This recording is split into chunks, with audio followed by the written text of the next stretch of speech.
there guys and girls, I just wanted to do a video about Pokemon Go Fest. So if you've clicked on this video, you've seen the title and been like, whoa, you know, and I wanted to talk about what happened at the show and how people behaved and just everything that happened at Pokemon Go Fest, because I honestly think that a lot of the people that went to Pokemon Go Fest were very ungrateful for what they got. So Pokemon Go Fest was an event that was run in Chicago for the Pokemon Go game for the 1 year anniversary. It was an event where they were going to have special things happen in Chicago in the park where they were holding it. Basically Pokemon Go Fest sold out in 6 minutes when the tickets went on sale. Our ticket was $20 US. 20 US dollars, right? So, you know, people bought their tickets, they went, and this is what happened. So, I'll go over some of the problems and how people reacted and the resolutions. So, the first problem was that there was only one entry into the park, and people had to line up for like 3 hours to get in.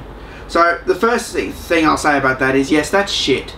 You know, they should have had more entries into the park, and that could have alleviated having a bottleneck where security had to check bags and shit, right?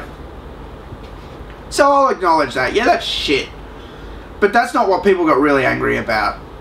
What happened was, once the festival had started, people were having trouble with the game, having trouble connecting, having trouble catching the rare Pokemon that were appearing in the park. So they had like unknowns appearing and Laprases and Heracross, who is a region exclusive, normally only in like South America or something. And these Pokemon were appearing in that park only at the time, and there were special Pokestops and things in the park. So people were angry because it wasn't working. So they were still running the event how they planned it. So the people would come out on stage and talk. I forgot her name. She'd come out on stage and she'd say, "How's everyone going?" You know, because it was written like that in the script, and everyone was pissed off. So I don't know. I got to about halfway through the day when the CEO of Niantic came out. His name's John Hankey. Came out and people started booing him, you know, and saying, "Make the game work" and all this shit. And this is where, like, I get kind of a bit annoyed. Like, I understand you're frustrated. I understand it's shit that the game's not working. But booing someone because you're not having a good time or the game's not working without knowing the full reasons why is fucking rude.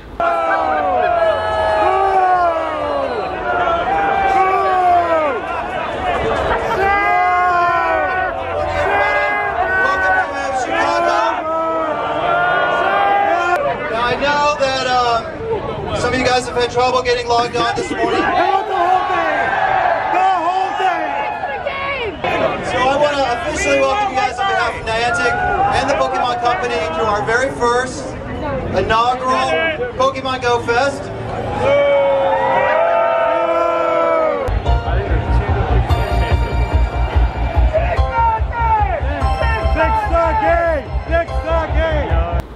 Let's be honest.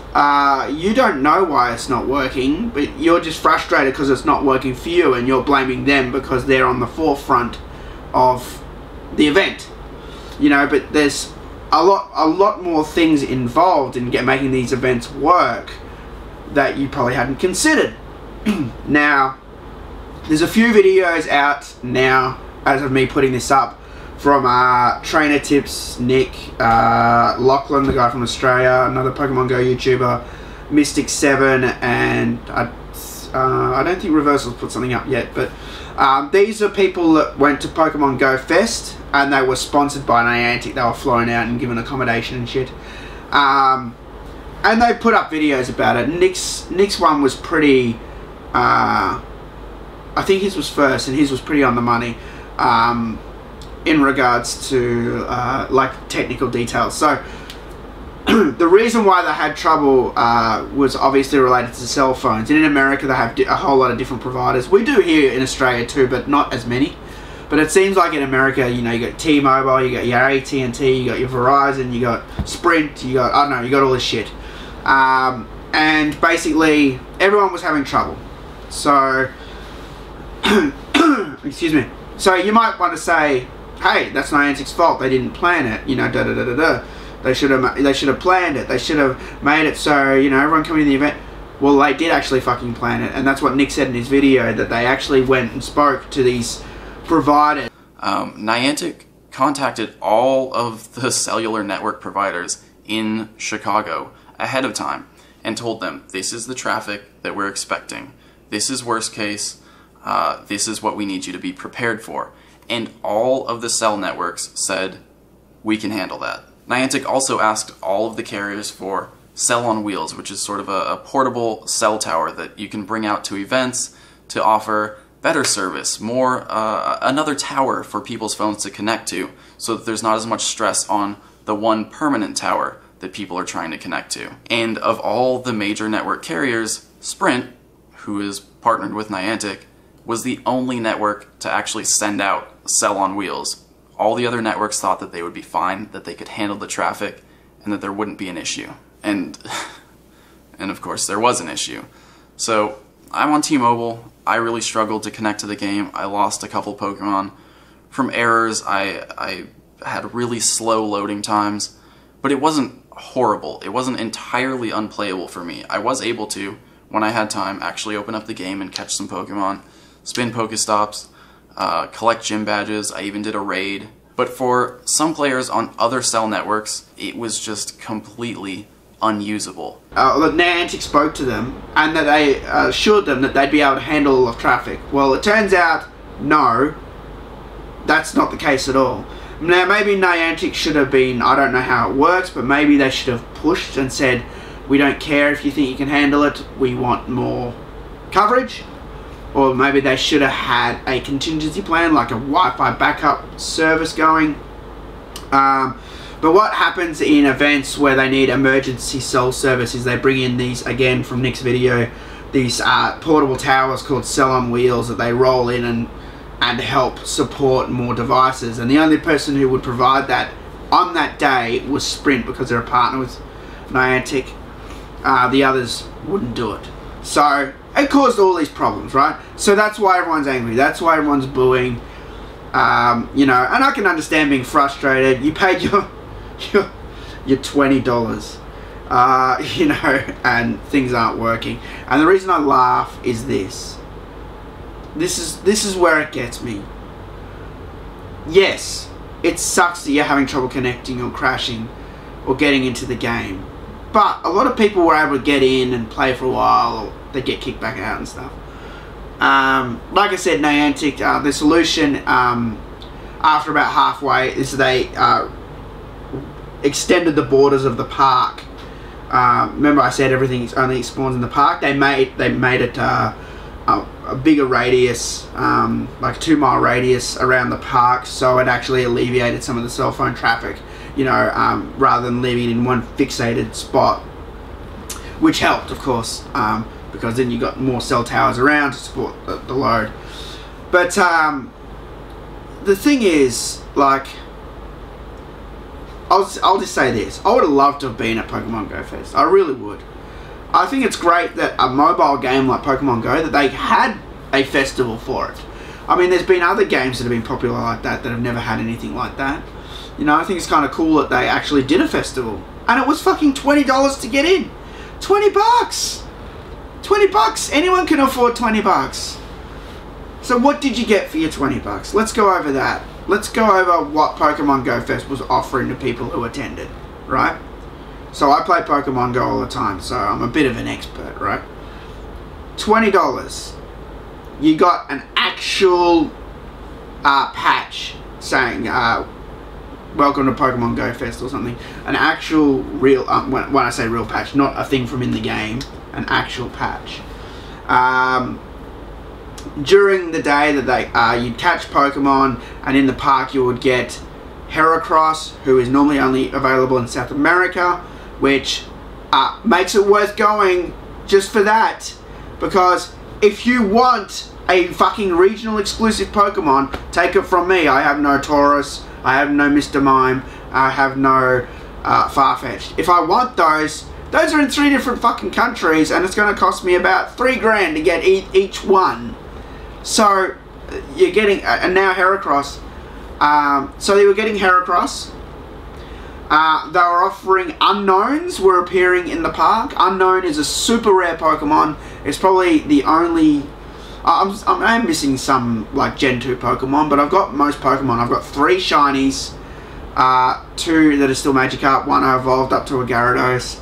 I've got Lapras, I've got Snorlax, I've got Dragonite, I've got Aerodactyl. I've got just been playing over the last few days, going on legendary raids. Today I got my Articunos. I've got 4 Articunos now. I've got 1 Lugia. You know, but they were offering Unknowns in the park. I think they were offering the letters that spelt out Chicago. Throughout the day they were appearing. I have 0 Unknown because Unknown are super fucking rare. Now I could cheat to get an Unknown. I could open a map and find out where there's going to be one, you know, and go there and catch it. But I don't like to cheat in Pokemon Go. Like, my Pokédex is legit. I've got 4 Dragonites, all legitimately caught. You know, I've never used a map to go and catch. I think I used a map 1 time, and then I was like, I'm not going to do that anymore, you know, because like I see a lot of people, and a lot of people doing it for different reasons. They would use maps.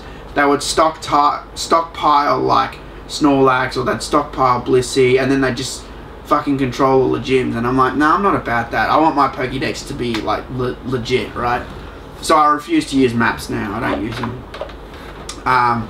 So I don't have any Unknown, you know. So if you went to Pokemon Go Fest, not only did you get an Unknown, you got C-H-I-A-G-O letters, you know, out of the 26 that are available. So that's like really fucking good. What else were they offering, you might ask? Okay, I can tell you from someone who's driven around the last few days and gone on legendary raids, catching legendary Pokemon, they are fucking hard to catch. I only caught my first one last night. I was wrapped. My first legendary Pokemon was Articuno. And today I caught 3 more Articunos. I got lucky, I guess, and I caught a Lugia today. So I've got all the legendaries so far. But I can tell you that before I caught this Lugia today, I fought about 4 Lugia battles, and same with Articuno. They are not easy to catch. And what were you getting when you went to Pokemon Go Fest? A guaranteed capture of Articuno and Lugia within that 2-mile radius around Grant Park in Chicago. So it didn't matter. You know, there were so many people there. They were like guaranteeing you legendary Pokemon. There's people, I've gone out with groups of people around my area to these raids in the last few days, and you can feel the stress on people's faces when they're going to catch Articuno or Lugia because they want it for the Pokédex, and they've announced that their Articuno's disappearing in like 3 days. It's going to be gone. They haven't said when it's coming back or if it's coming back, you know, and people are stressing out about it. They're trying to catch it, you know, and like I said, it's hard. It just pops out all the time. You know, you just got to be lucky that you get it. If you're at Pokemon Go Fest, you didn't go through that stress. They just gave it to you with a guaranteed 100% catch rate. So all you had to do is hit it with the Pokeball and you caught it, guaranteed. Whereas here, hit it with the Pokeball, it just pops out most of the time, or it doesn't even roll once, or it rolls once, or rolls twice, and they pop out. So let's go over it again. If you went to Pokemon Go Fest, you got a real life patch, you got Unknowns, you got rare Pokemon like Lapras and that, you got region exclusive Pokemon Heracross, and you got legendaries Lugia and Articuno for fucking $20. But not only that, Niantic were offering all that in the game. Not only that, you got to have all the fun of playing Pokemon with all those people, right? Now, when they had all the trouble, CEO John Hanke comes out and he says we're going to refund everybody. So not only that, everybody got their $20 back, and they gave everybody $100 worth of Pokecoins to use in the game. On top of that, CEO John Hanke, he stayed on the stage, at the front of the stage, and spoke to fans like throughout the day since they had the problems. He stayed there and spoke to fans and took down details and everything. And he could have just like said, "We're sorry," and pissed off back out the back and never to be seen again. But he didn't do that. He actually stayed out there and spoke to fans and apologized. And he seems like a really cool dude, I gotta say. He seems like a friendly guy. I don't know, I've never met him or anything, but I don't know, I just got that vibe from him. He seemed kind of relaxed and that.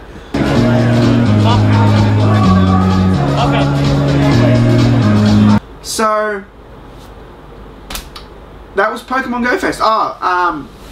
During when the people were booing CEO John Hanke and the girl who was like, you know, she was like emceeing the show, someone threw a fucking bottle at her, a bottle of water, you know, and all this booing and shit. And this is like the main reason I'm doing this video, is just to show how ungrateful these little millennial fucks can be.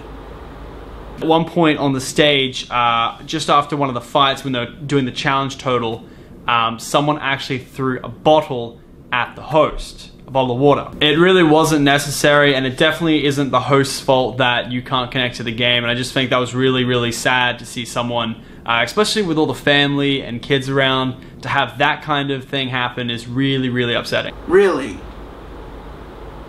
Like, you can be frustrated, you can say fuck this game, but as soon as you can even boo, I guess, but it's rude. It's really rude. You shouldn't boo.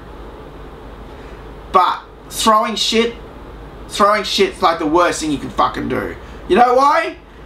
Because next Pokemon Go Fest, if there's ever one, you're not going to be allowed to bring a bottle of water to the show. And then that means you're going to pay the fucking $10 price tag or whatever it is that they're going to ask for a bottle of water inside the show because you thought it'd be cool to throw a bottle at someone.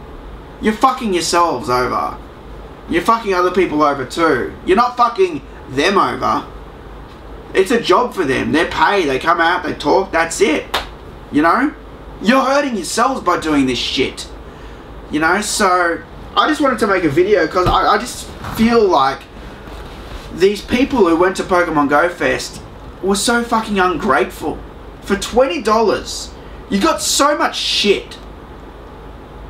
You got all that stuff in the game that's really hard to get. You know, a lot of that stuff I'd love to have. And yeah, there were problems. I understand, frustrating. Yes, it sucks. I guess yes, Niantic being the front face of Pokemon Go Fest, they are slightly to blame. You know, but it wasn't worth the sort of behaviour that came out of that crowd. You know, I actually thought that was kind of sickening. And even just seeing the videos that are coming up online.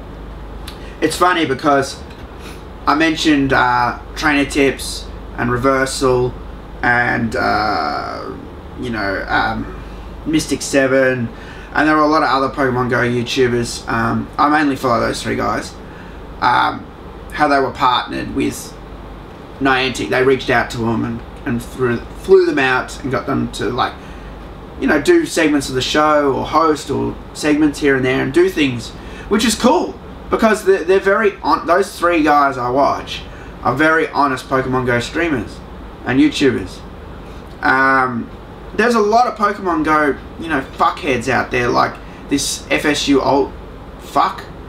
He just cheats in the game and just does videos on it. Like, this is how you cheat in the game. And like, I'm like, how the fuck is this guy allowed to make videos on YouTube where he literally just says, this is how you cheat, I cheat. Cheating's fine because I live in the country, which is bullshit.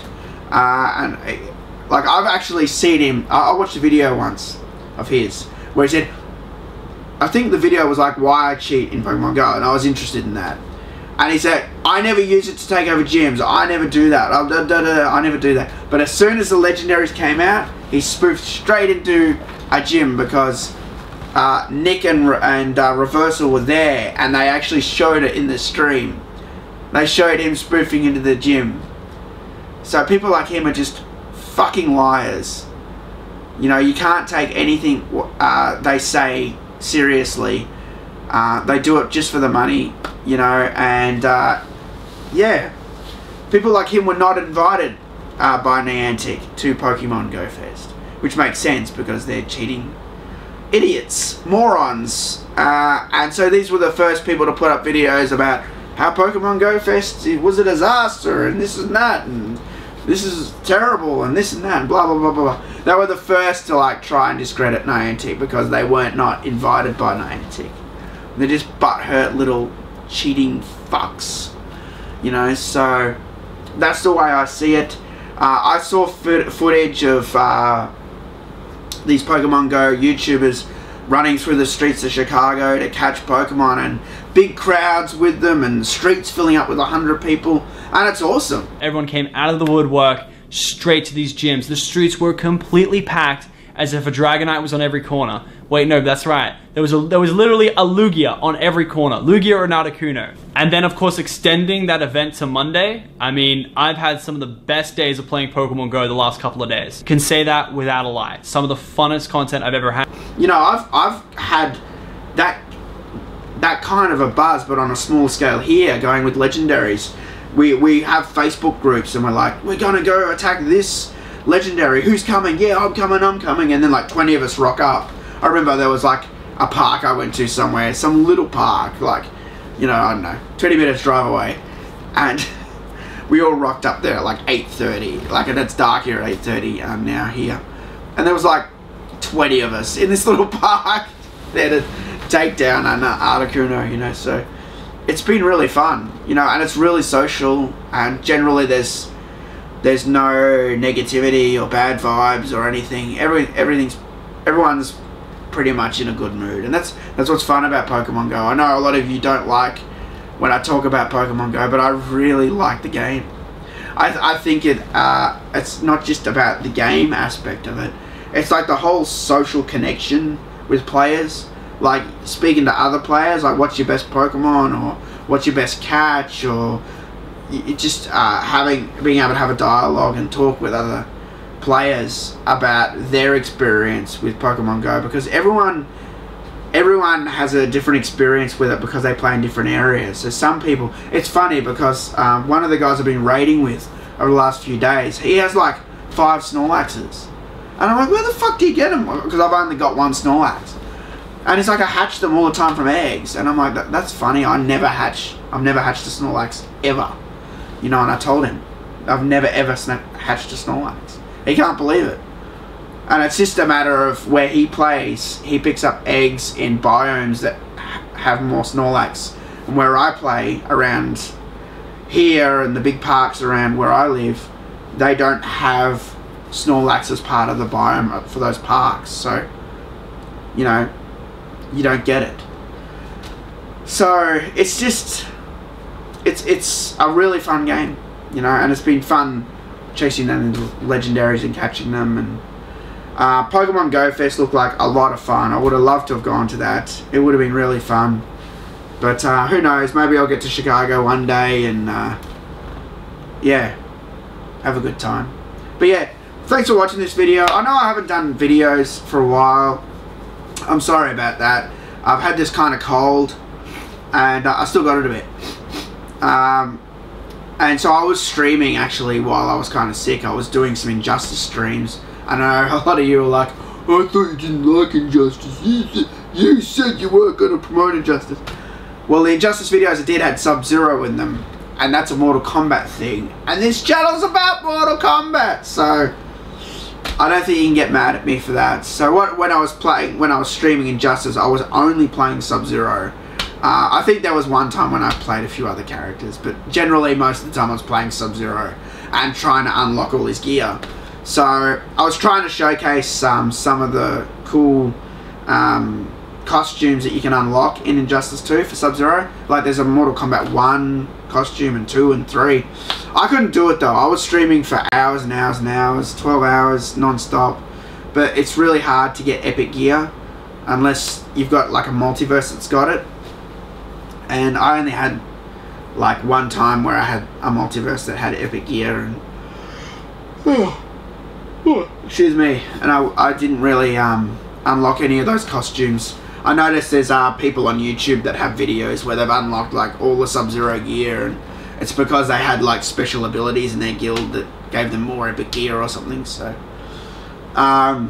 yeah, that's why I've just been kind of doing that. I did the Christopher Lambert interview at Oz Comic Con. That was great to get that. I really fought hard for that because, you know, I've always wanted to talk or interview someone from the Mortal Kombat movie. That's been like, you know, it was great talking to Ed Boon about the game, but I like to try and talk to anyone who's done something Mortal Kombat, like a TV show or a movie or the games, or, you know, whatever, about their experience with it. And Christopher Lambert was a really cool dude, and it was great to get that interview. So yeah, I fought hard for it because, you know, everyone wanted to interview Christopher Lambert, but I was lucky that I was able to get that interview. And I actually had 10 questions on that sheet, and that's pretty much what I got to ask, 10 questions, because I knew that if they did fit me in, it would only be probably, you know, 10 minutes or something, which is what it turned out to be. And I did want to ask a few more questions, especially following up on the MK3 one and stuff, but I knew that I was kind of on the clock, so I kind of just stuck to what I had on the sheet. But yeah, that's it for this video that I wanted to do about Pokemon Go Fest in Chicago. I think, I just think those people who went were just really ungrateful. You paid $20, and then in the end you didn't even pay $20, and you got so much cool shit to have in the game, you know, and all you did was complain that the game was broken and fix the game and all that, and you know, throw shit on stage. And I know not everyone there was like that. I'm sure, you know, I'm making it sound like everyone was booing in that. I don't know, a lot of people were, you know, and I just think that it was just really fucking rude, you know. So that's what I wanted to say. So thanks guys, and I'll see you next time for another video. Peace out.